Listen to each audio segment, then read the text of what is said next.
Good morning, guys.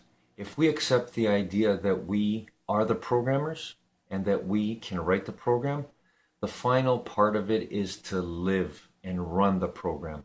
Run the program, the new program of your mind, the current program that you are creating, the one where you know that you can be better than you were yesterday or than you were a second ago. And it is a process. It is a tough battle.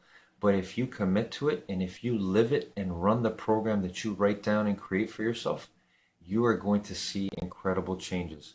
And I want you to know that you're going to get challenged each and every moment. There are going to be voices in your head that are telling you, you can't do this, that you can't continue on, you're going to lose. You have to stand up and fight those voices every single day by living that new program. And eventually, it will become natural. Have a great day, everyone.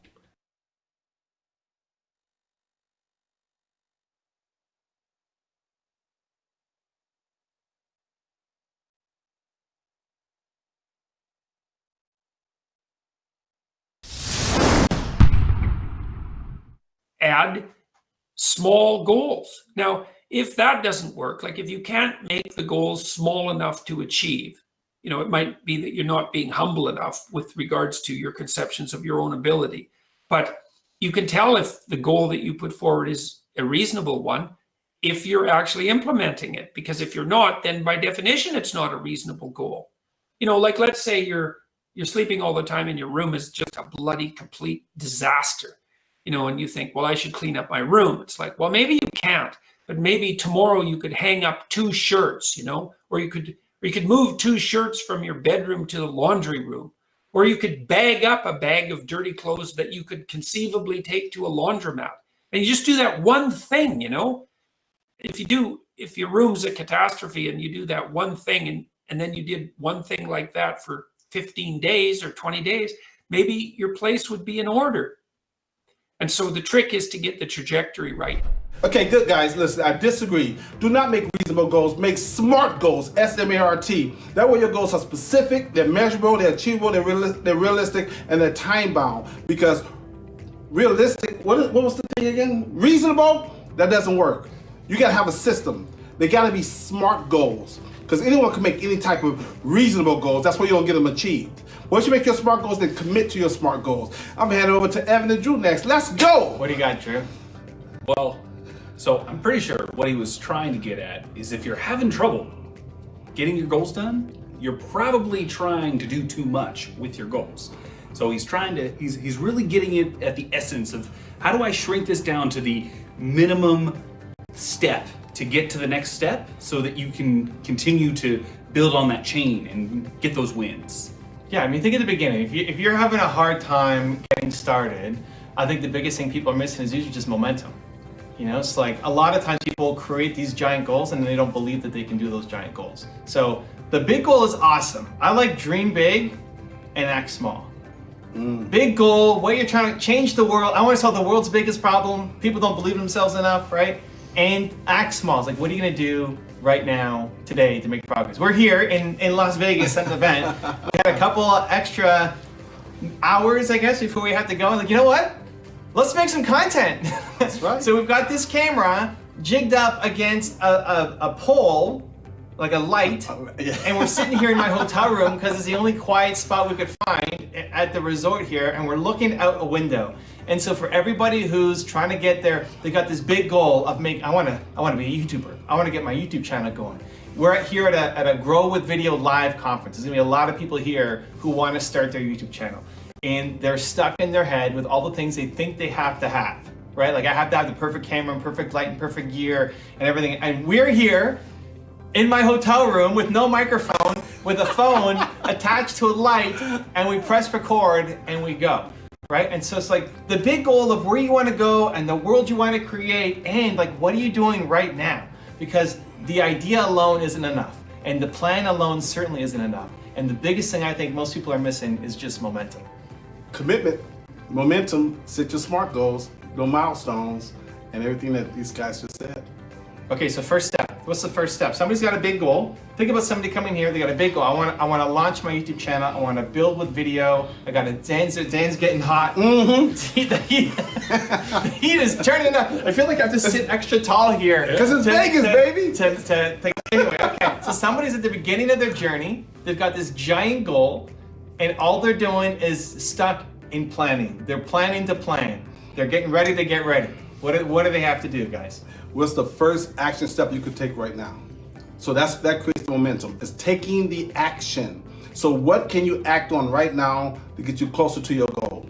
So start taking action now, and that takes you closer to your momentum, and that creates momentum. And the biggest thing is you got to commit to that. Okay, Drew?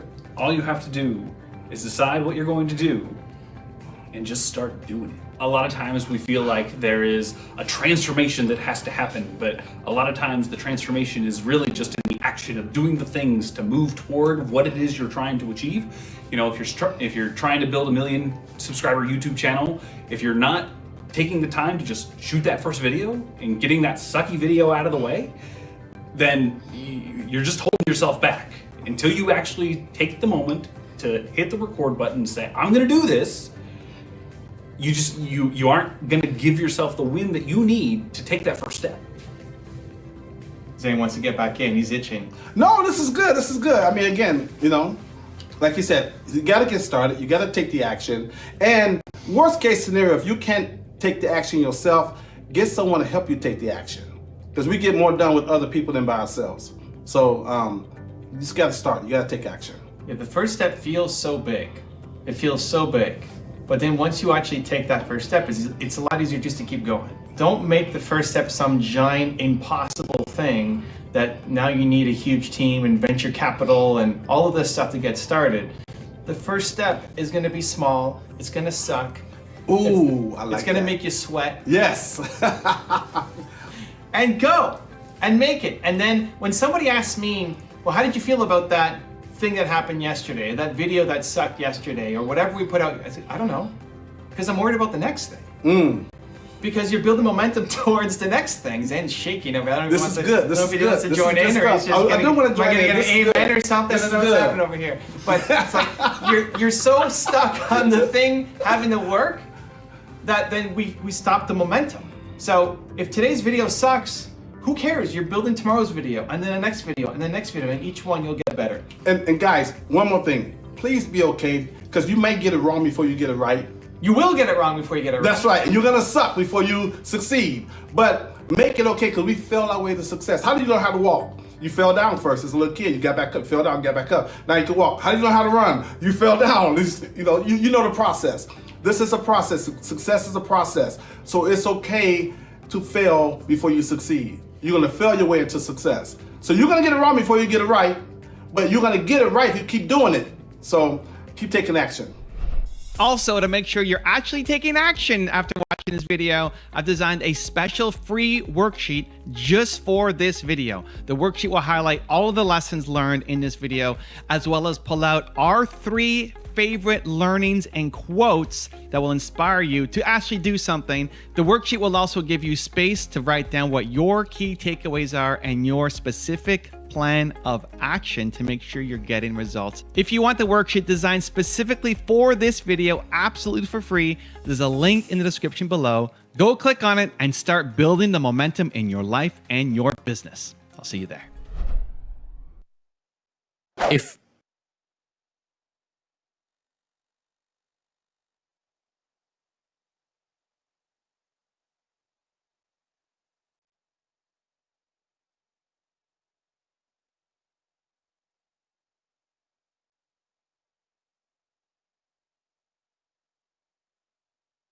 Good morning, guys. Gary Vaynerchuk reminds us as we close off with him that there are no overnight successes. There is no overnight success. When we go on our path to becoming our greater, better selves, we are going to want to see results right away. But it's just not the way it works. Nature, the universe doesn't work that way.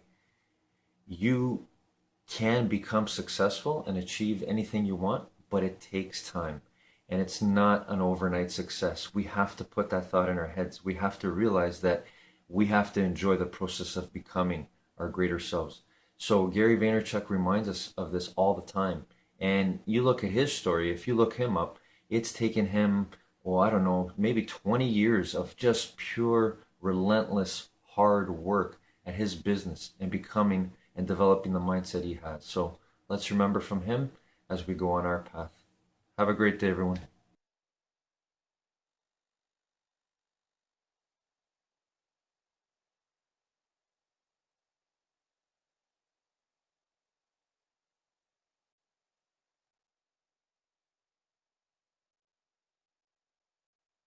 Self-discipline, as I am presenting it to you here, has reference not only to your mastery of negative habits, which stand in the way of your success, but more particularly to your development and enforcement of the positive habits you will need in order to avail yourself of the 6 assets you brought over with you in that sealed envelope I mentioned in our first visit.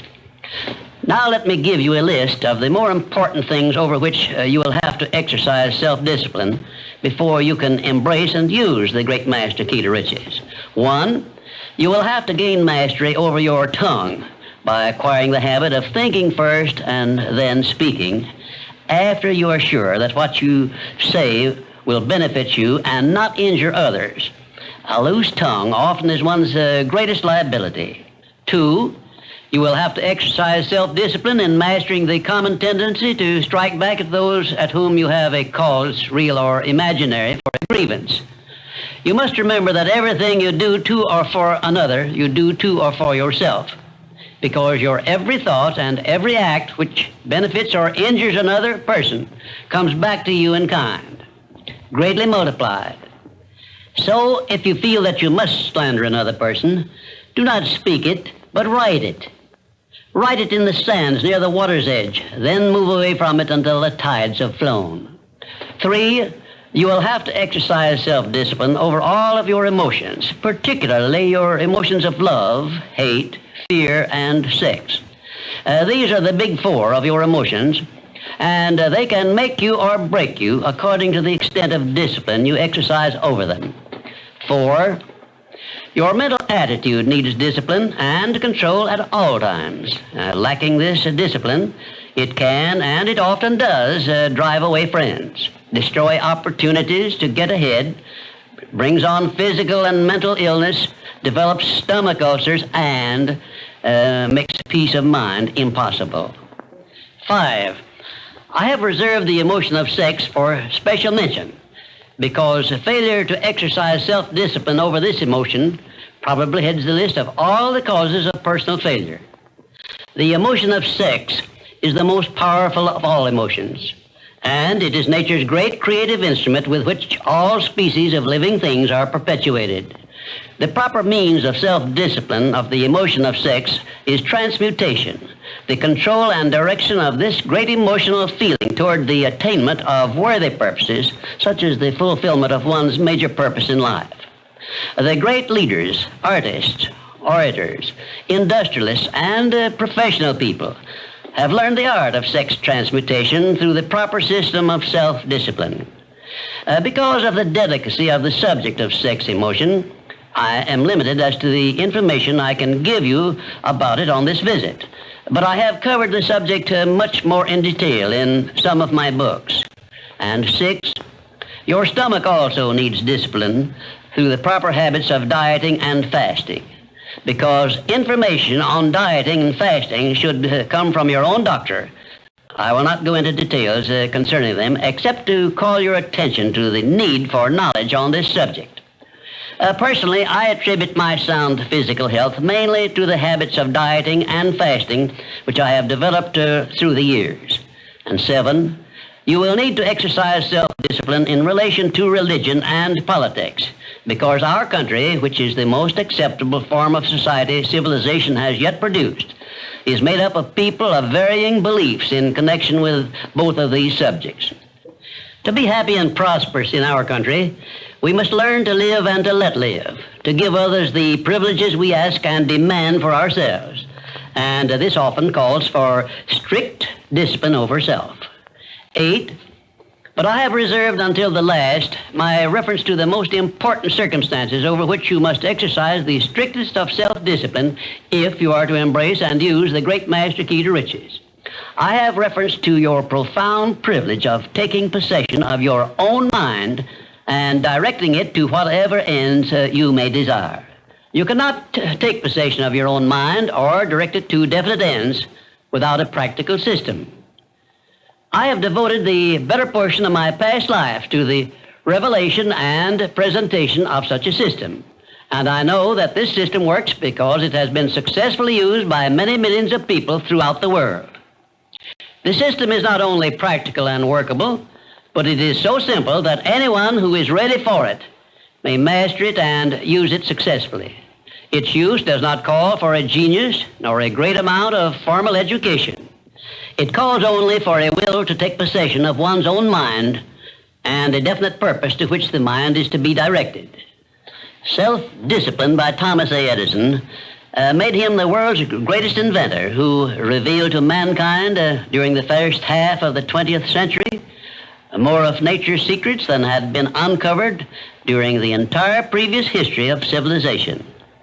Self-discipline carried Wilbur and Orville Wright through a multitude of failures and enabled them finally to give the world its first practical airplane, an achievement which has made the world smaller and changed the entire trend of civilization.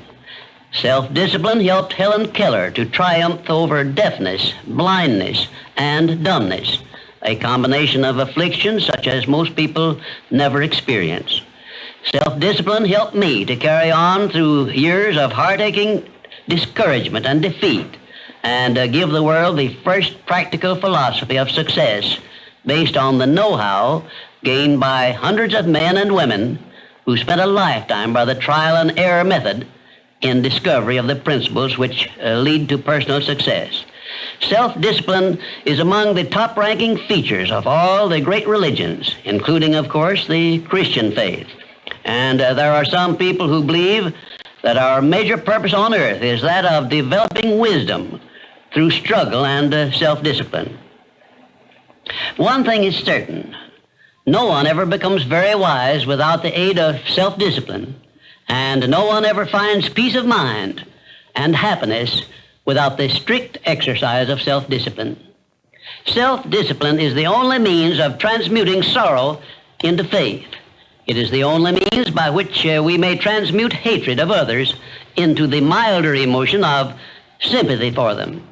It is the only means by which we may reveal and profit by the seed of an equivalent benefit which comes with every adversity and every defeat.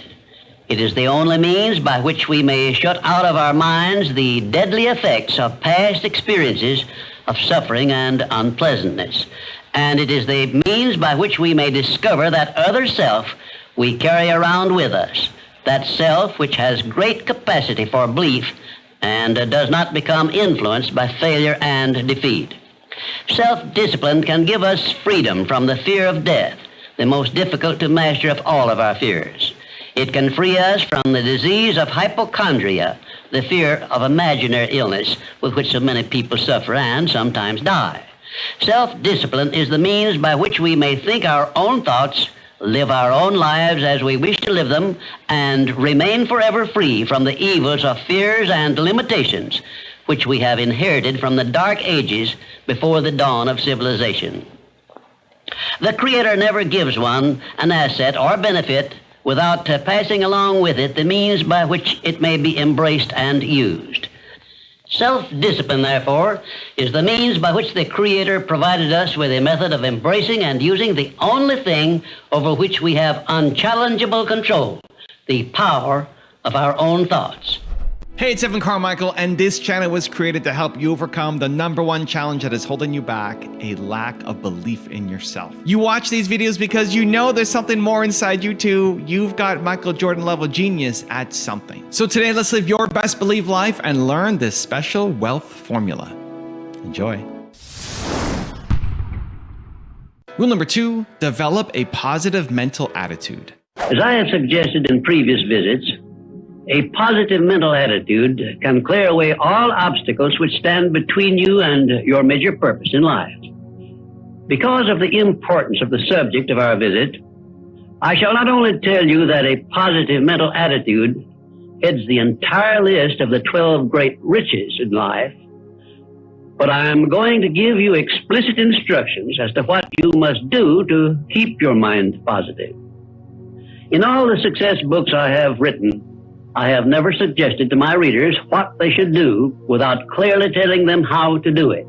Are you ready? If you are ready, this visit may bring the most important change in your life you have ever experienced. 1. Learn to adjust yourself to other people's state of mind and difficulties so as to get along peacefully with them and to refrain from taking notice of trivial circumstances in your relations with other people by refusing to allow them to become controversial incidents. Great people always avoid small incidents of controversy when possible. 2. Establish for yourself a definite fixed system of conditioning your mind at the beginning of each day so you will keep it positive under all circumstances. 3. Learn the art of selling yourself to other people by indirection, such as asking leading questions, which will bring out the sort of reactions from others which you desire. And do not permit yourself to be drawn into argument over unimportant subjects. 4. Adopt the habit of having a good-hearted laugh every time you become irritated or angry, and it will help you if you begin each day with 1 minute of hearty laughing. This will change the chemistry of your brain and start you out with a positive mental attitude. However, you had better get out of sight when you take your laughing exercise. 5. Start each day with an expression of gratitude for all the adversities, defeats, failures you have experienced in the past, and search for the seed of an equivalent benefit these have yielded you through the passing of time. Then give thanks for the blessings you expect to receive during the day. 6. Learn to concentrate your attention on the can-do portion of all of your problems and desires and start action where you stand in carrying out this portion. No matter what may be your problem or your desire, there is always something you can do right now that will help you. Find out what this something is and do it. 7. Learn to transmute all unpleasant circumstances into immediate action which calls for a positive mental attitude, and make this a fixed habit. For example, when you're angry, switch your mind to some sort of action in connection with your hobby or your major purpose in life, and keep it busy with that subject for 5 minutes. 8. Recognize that every circumstance which influences your life, whether it is a pleasant or unpleasant circumstance, is grist for your mill of life, and so use it to make it pay you dividends in one form or another. Remembering, meanwhile, that your strength grows out of your struggles. Follow this instruction and you will soon learn that there is no such thing as an unprofitable experience. 9. Look upon your life as a continuous process of education, of learning from all your experiences, good and bad, and to be always on the alert for gains of wisdom which come to you a little at a time in both your pleasant and unpleasant experiences. 10. Make the world over to fit your own pattern if you choose, but begin with yourself in some sort of self-improvement which will make you more open-minded, patient, and generous in your relations with others. 11. Express gratitude twice daily for your recognition of the fact that you have been given complete control over your own mind, and ask for guidance in order that you may use this profound gift wisely in all your thoughts and acts. 12. Go out of your way daily to comment enthusiastically on the good qualities of those with whom you live and work, but do not mention their negative qualities.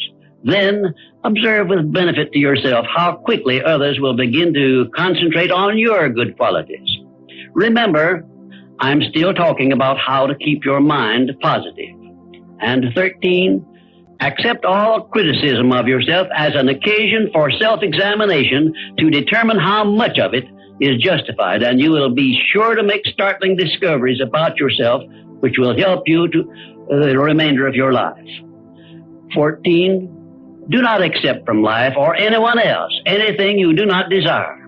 And remember that Mahatma Gandhi proved himself to be more powerful than the great British military forces by this simple method of passive resistance. 15, remember always that there are two kinds of circumstances which cause you to worry. Those you can do something about, and those you can do nothing about. Nothing, that is, except to use passive resistance and refuse to permit them to worry you. 16, keep your mind eternally engaged in thinking of that which you desire most, your major purpose in life, so no time will be left for you to waste on thinking of that which you do not want. And let me digress here while I tell you we are now rubbing elbows with the great master key of success this very moment. And 17, if you should ever be so unfortunate as to feel sorry for yourself, look around until you find someone who is worse off than yourself and start where you stand to give him help. Make this procedure a habit, and you will witness one of the great miracles of life, because that which you do to or for another, you do to or for yourself. And 18, choose some person whom you consider to be the sort of person you would like to be. Then go to work and emulate that person in every way possible. Great people have always been hero worshippers, but they pick the right sort of people to emulate. 19, cultivate your tone of voice so that your words have a pleasing musical sound. And remember that the sound of your voice is an open window through which other people look into your very soul. It will be a profitable investment if you will get a tape recording machine and record samples of your voice daily while you practice the art of expressing yourself through a friendly sounding voice. If you are engaged in selling, this practice will quickly pay off in monetary dividends. 20, last but by no means the least, write out this sentence and paste it in a prominent place where you work and on a mirror where you see yourself in your home. Whatever the mind can conceive and believe, the mind can achieve. Remember also that you are the only person who can provide you with a positive mental attitude. What are you going to do about it? On your answer to this question rests your entire future. Rule number 3, think accurately. The rules of accurate thinking are so clear and simple that I often wonder why so few people ever take time to learn the rules, since accurate thinking is the very foundation of all successful achievements. In this visit, I shall give you a working description of the rules of accurate thinking, which all successful people follow. First of all, accurate thinking is based on two simple fundamentals. They are called inductive reasoning and deductive reasoning. Inductive reasoning is used when the necessary facts on which to base your thinking are not available. In this case, you act on hypotheses, or what you assume the facts to be. Deductive reasoning is used when you have the facts or what appear to be the facts on which to base your thinking. The next step in accurate thinking is to separate facts from fiction, or hearsay evidence, and determine whether you are dealing with hypotheses or real facts. When you are sure you have dependable facts on which to base your thinking, you take the second step by separating these facts into two classes. One is important facts, and the other is unimportant facts. When you do this, you may be surprised at the overwhelmingly greater number of unimportant facts you deal with daily than there are important facts. At this point, you are almost sure to want to ask the question, what is an important fact? And how can I distinguish it from an unimportant fact? And I shall give you the answer to this very important question by saying that an important fact is any fact which will aid you to any extent whatsoever in attaining the object of your major purpose in life. And all other facts, as far as you are concerned, are unimportant, and you should waste no time with them. After this visit is over, you can employ the next hour to a great benefit to yourself if you will set down on paper a list of all the facts you dealt with yesterday, separating them into two classes, important and unimportant.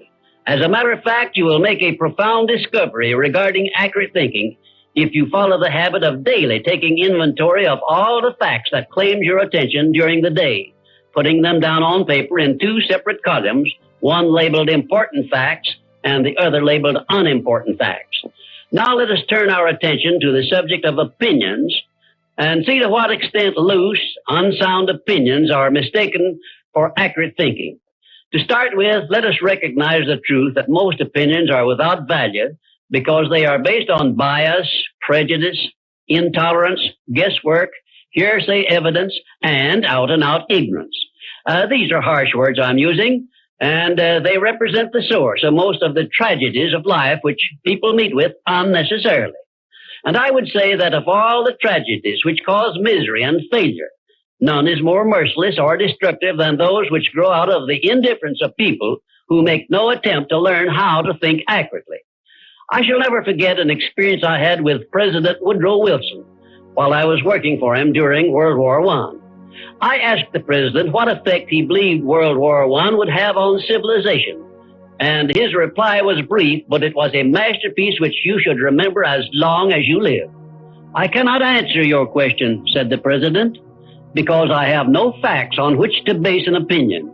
If you will remember Woodrow Wilson's 15-word speech every time you are about to express an opinion about anything, the chances are that you will soon get out of the habit of expressing or even having opinions not based on something more substantial than biases, prejudices, and emotional feelings which often serve as fathers to facts. You will learn, if you observe carefully, that the more successful a person is, the less he is inclined to express wild, unjustified opinions about anything. Also, you must have observed already that the drifters who are suffering with frustrations because they recognize they are failures usually have an assortment of opinions on about everything you can imagine. When I hear someone expressing a definite opinion about something of which I have definite reason to believe he knows little or nothing, I think of an experience I had when I stopped a Quaker on the streets of Philadelphia and asked him the time of day. He took out his watch, examined it carefully, and then in a slow, emphatic tone of voice he said, "Well, sir, according to this alleged timepiece, it appears to be approximately 1 minute and 10 seconds past 12 o'clock. I was particularly impressed by the care with which this Quaker identified the source of his information which he was passing on to me. And I often thought afterward how beneficial it would be if all people who express opinions or give out information would take the time to identify the source from which they were able to speak. I cannot influence all people to engage in this sort of safe thinking, but I can suggest that you give it consideration in connection with this visit on the subject of accurate thinking. Now, I shall give you a simple rule which may help you avoid being misled by unsound opinions expressed by other people. When you hear someone make a statement which your reason cannot accept as being sound, or which you question or should, for safety's sake, question for any reason whatsoever, ask a simple forward question. How do you know? Then stand firm on that question and either force the speaker to identify the source from which he got the information he is endeavoring to pass on as facts, or reject the statement entirely as if it had not been made. And do this no matter who is speaking or what may be his reputation for truth and veracity. Remember, you are given as your richest birthright the privilege of controlling your own thoughts.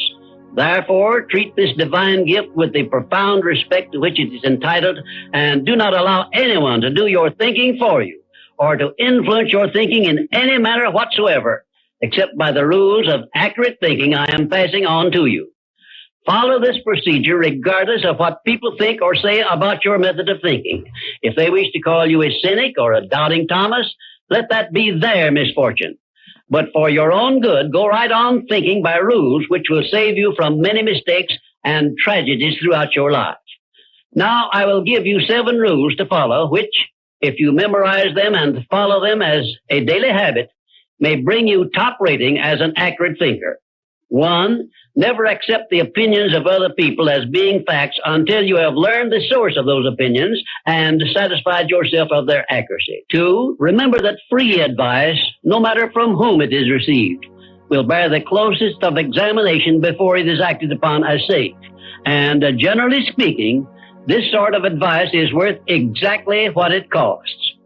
3, alert yourself immediately when you hear anyone speaking of others in a discourteous or slanderous spirit, because this very fact should put you on notice that what you are hearing is biased, to say the very least about it, and it may be out and out misstatement.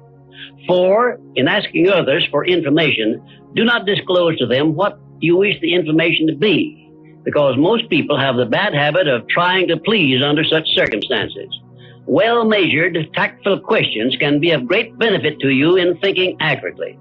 5, remember that anything which exists anywhere throughout the universe is capable of proof, and where no such proof is available, it is safer to assume nothing exists.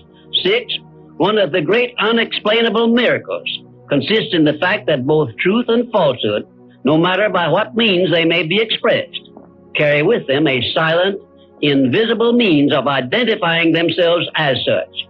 Therefore, remember this truth and begin developing the necessary intuitive faculty to enable you to sense what is false and what is true.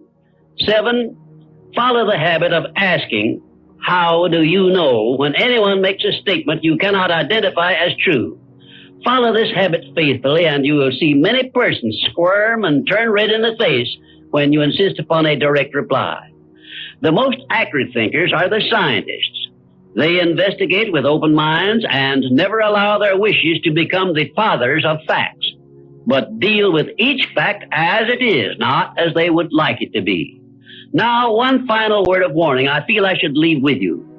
Study yourself carefully, and you may discover that your own emotions are your greatest handicap in the business of accurate thinking. It is easy for you to believe that which you wish to believe, and unfortunately, that is precisely what most people do.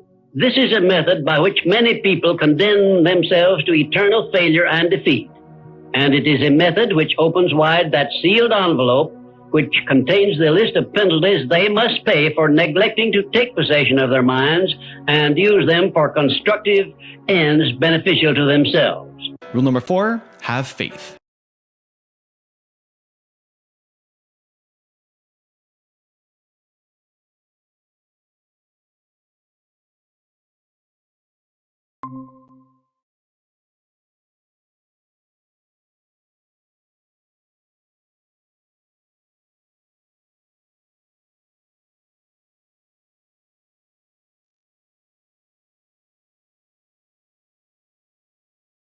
Good morning, guys. I want to share with you a story from Les Brown again today in order to laugh in terms of our being on our path to infinite mind wealth, and just to know and be aware that either it might be you or it might be people around you, it might be our children. There are times when we look at them and, you know, there may be times for yourself where you may be getting into trouble, making mistakes, this and that. Well, I remember Les Brown sharing a story where his mom was referring to his childhood and saying, when Les finally achieved his dreams and he was able to buy a home for his mom, she said to him, I could never have imagined this happening. You know, you were always getting into things when you were young, Les Brown. You were always getting into trouble. I could never have imagined this. So it just reminds me that we're always going to be on our path to making mistakes. And some of those people around us that we think they're always getting into trouble, we're all trying to figure it out. They're all on their path. So I just thought it was so funny. Never underestimate ourselves. Have a great day, everyone.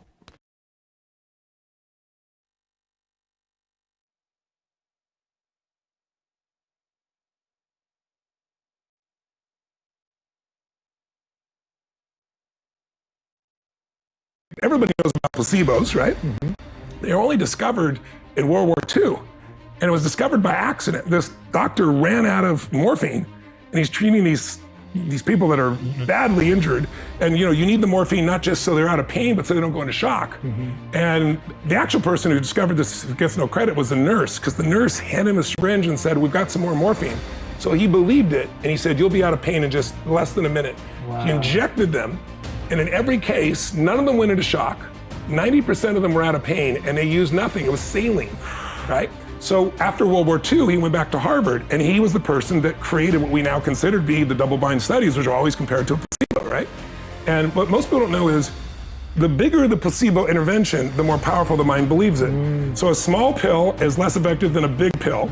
An injection is more powerful than a pill in terms of its effectiveness. The most powerful is a sham surgery. The Veterans Administration did a study, and they did on people doing knee surgeries, and they took 1/3 of the people and they just cut them open, anesthetized them, and sewed them back up, did nothing.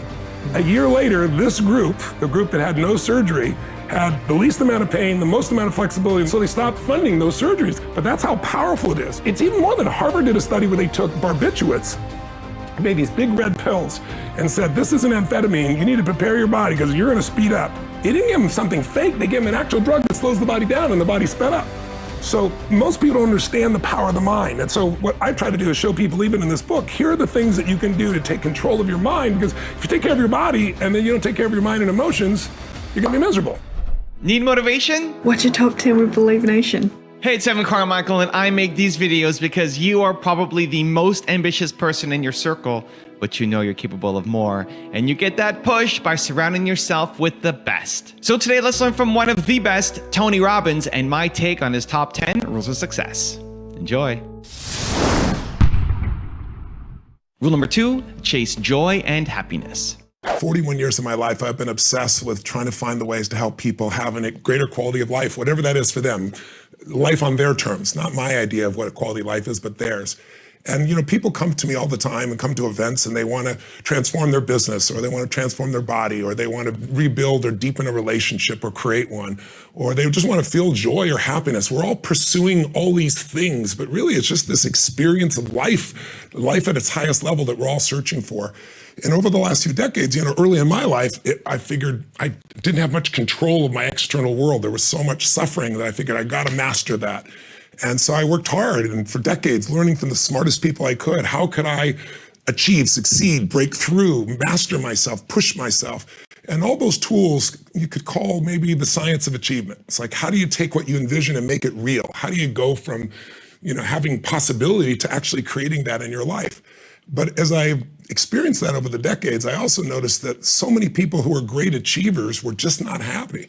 I mean, I go to India, I usually go about every 12 to 18 months, and I remember when I first went there, I was like, this poverty was overwhelming to me. And it was so confusing to see people so happy, because all around them, they seemed to have such squalor. I'd see someone sitting in the street and there was just so much joy in their eyes if you took the time to feel them and talk with them instead of judging the environment. And then I'd come home to the United States where there's all this external abundance, and you'd find people, many of you know, I wrote Money Master the Game. I interviewed 50 of the smartest financial people in the world, self-made billionaires, and I wouldn't say the majority of them are really happy. And it has nothing to do with the money. It's that the internal world was not mastered.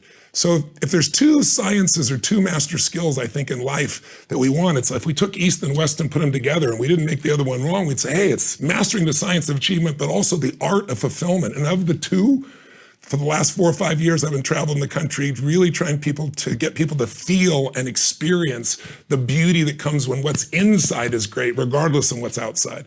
The outside world will never make you happy long term. What you get will never make you happy. Who you become, what you experience, what you give, that's what makes us really happy. Rule number 3, discover new perspectives. A lot of the generation that you see today, the Z generation, not so much because they're just coming up, right? But the millennial generation, my older people, I see them as weak. They're snowflakes, they're this and they're that, but they have technology, they have insights. And when the outside world is demanding enough, not yet, because they're still fearful, they will grow. And that's when things change. And so the season occurs. So think about the difference between the 30s and the 40s versus the 50s versus the 60s as we came after 63 into an American summer as a different mindset versus the 80s to the 2010. So we're right now halfway through winter. We're in another winter. It starts financially. Now it's gone to health, but we're far from it. It's going to be war. And it might be cyber war. It might be full-on war, but there's zero question that China and the US are on a collision course that's going to shape the direction of humanity. And so the people that right now are alive today are going to have to grow in that environment. I really think we're at a season where there's going to be a whole new level of growth. And what I just want to do is be one of the many sources that can give people perspective, because here's the problem. A year ago, people thought we were coming out of, we got vaccines now and we're coming out of COVID and it's going to be all over now. People are excited. But now, after going through 2 years of this, there's a lot of people now that no longer have a compelling future. Like, people talking about New Year's resolutions. Most people don't even have one because it's like they never followed through anyway, right? But at least they had something to look forward to. They're starting to get into learned helplessness. Learned helplessness is when something is so bad over and over again, you start thinking the problem's permanent. No problem is permanent. Or you start thinking the problem's pervasive because I haven't handled my finances, my whole world's over. Or because my relationship's bad, my whole world's over. Your life is bigger than that. Or all this is happening because there's something wrong with me. When you get to that point, you stop trying. And so my goal right now is to shake that up for people. People need a new perspective, and you can't do it by just sitting and thinking. You got to move your body. You got to change your energy and your focus, because low level of energy, I don't think how smart you are, you're not going to use all your ability. But if I get you into a higher state of being, mentally, emotionally, physically, then all of a sudden you start remembering who you are and you start coming up with answers that you never even thought were possible before. Rule number 4, find what drives you. I think most people who are driven have drive already. It's really about directing that drive. It's really about strategy. But I do believe in passion. I do believe in energy, because without high levels of energy, you don't do anything. But most of my focus is really how to increase the quality of life for people. And I've basically spent my life studying who are the most successful people on earth in various areas: your body, your emotion, your relationship, your finances, your business. And I've tried to apply those things to myself first to prove they work to me. And then I've been able to take them to tens of millions and hundreds of millions of people through events and programs. And I love to do it in a way that actually creates change. Stanford did a study. They came to me during COVID because, as people with depression shot through the roof as people were shut down. We've had the largest number of people overdose on drugs in our entire history as a country. And, if you go traditionally deal with depression, how do you do it? Well, you maybe go to a therapist and they work very hard to help you. And more than likely, they give you a medication. And, across the meta studies, they explained for me at Stanford that only about 40% of the people actually are helped. 60% after a year have not improved at all.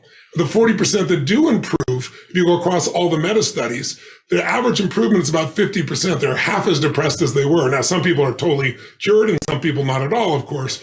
But it's pretty pathetic when you think about it, because placebos can almost have that impact.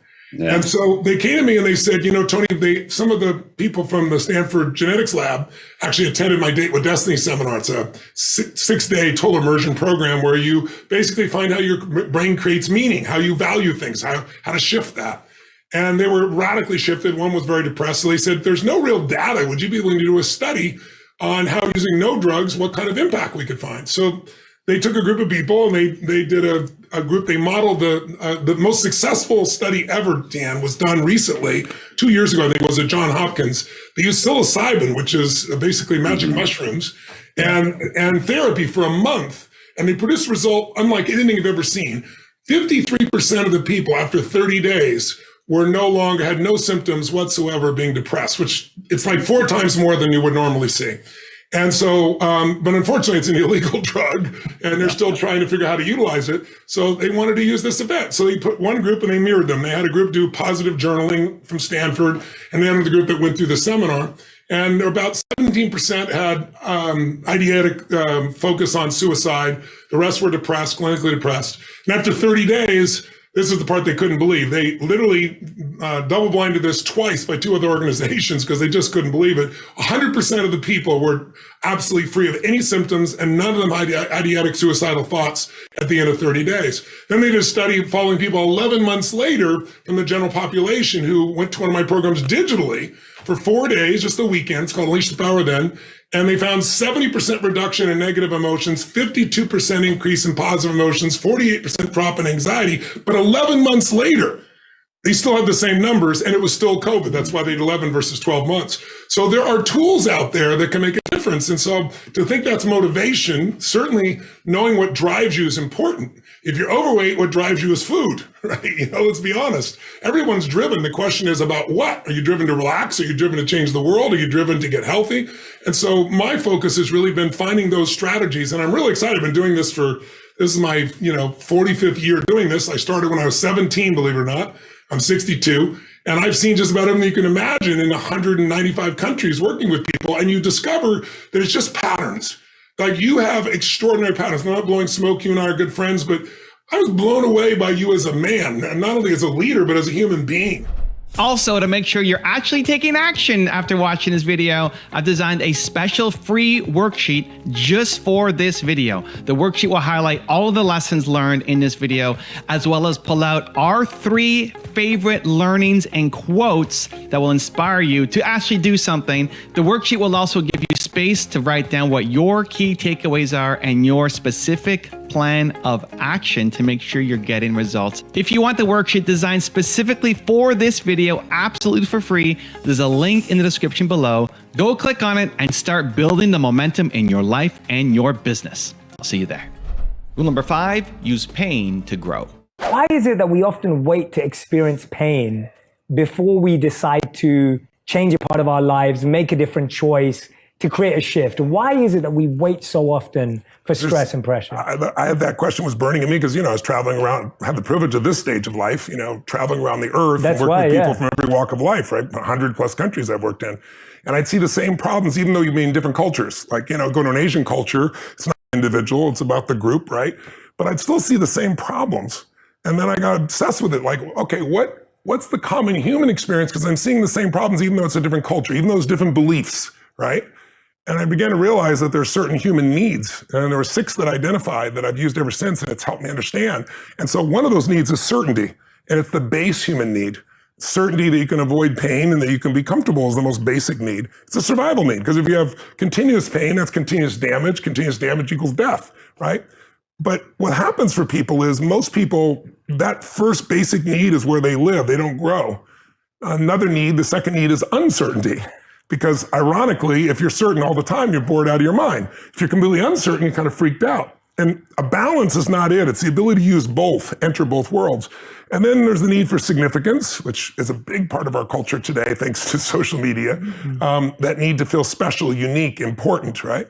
It can be a very positive emotion or need. It can be very negative depending upon how it's used, how it's directed. And then there's the need for connection and love, which everybody has. And those 4 needs, everybody finds a way to meet. Even if you have to lie to yourself, work 20-hour days, you're going to find certainty somehow. You're going to find variety. You're going to find some form of significance. Some people do it by tearing other people down. Some people do it by working harder. It's different.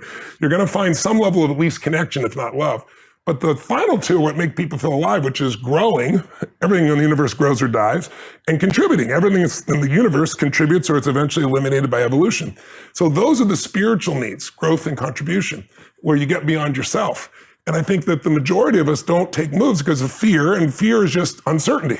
It's that base need. And when I go around and I describe this in more detail, and I work with a big audience, 15, 20,000 people, and I'll say, have them do a set of exercises and have them figure out where do they get, what triggers them to be certain or uncertain, what triggers them to have variety and so forth. So they understand that like everything I do is to meet these needs. But then I get them to say, what are your top 2? Not what you think they should be, not what you want them to be, what are they? And 90% of the people in our culture are certainty and significance or significance and certainty, even though they really want love. So they have this route, like if I can be successful enough, then I'll be worthy of it. Or if I can just control it enough and know it's that way, but you can't control love, right? And so most people they're trying to meet their needs in a kind of a backwards way. And I think that fear, that uncertainty is what keeps most people from growing until they get enough pain. And then that pushes them through a threshold where their needs aren't being met. They got to change. And unfortunately, most people wait till they have enough pain. Now, that's not my preference. Rule number 6, know when to quit. I stayed in a relationship for 20 years where I was really not happy. I made everybody else happy, which was my whole sacrifice there. Sacrifice thing. And the reason I did it was because I grew up with 4 fathers, right? I swore I'd never get a divorce. So, you build these ideals. I remember there's certain things like, I'd rather die than that. Oh, what a stupid thing to say. But we develop these beliefs that once they become an ideal, they possess you and they take you over. So you got to be able to question anything. And so the answer to your question is, yes, there's a time to move on. There's a time to start something new. There's a time to learn the lesson that this business or this relationship or this experience has given you and make a move. Because otherwise, the real test is, are you growing? Like if you're in a relationship, it's a great relationship if you're constantly wanting to be better for the person you love. If you don't really give a shit what they think, that's not a good sign. Right. Right? I mean, it just means there's not the level of intimacy. There's not the level of connection. You might have been together forever, but it's not where it needs to be. So it's like, telling yourself the truth, I think, is the hardest thing for people. And I think the ideals get in the way of that truth, meaning the things you've, aggrandized in your mind to be absolute. But I think when it comes to a business, it's not an easy question. When it comes to an investment, in investments, it's easy. I don't move to a new investment till I found a better one. I don't just get pulled by the next shiny thing. I really look and make sure it's there. When it comes to businesses, I'm pretty crazy. I've stayed in businesses way too long. Me too. I should have probably gotten out, but I did it and then sold it and made a little money. But it was my whole thing that I don't quit. So, but I think there are times when you have to adapt the business to something new. I mean, if I was still doing what I was doing 2 years ago, on the road doing what I was doing, I would do 115 cities on average, usually 12 to 16 countries. I was on a train, a plane, a helicopter every 2 to 3 days. And and no one would have ever stopped me because they couldn't, because there's so much momentum of what I'm doing. But if I was doing that right now, my 250 employees at that company would be all unemployed, because all around the world, they made it illegal to do what I was doing.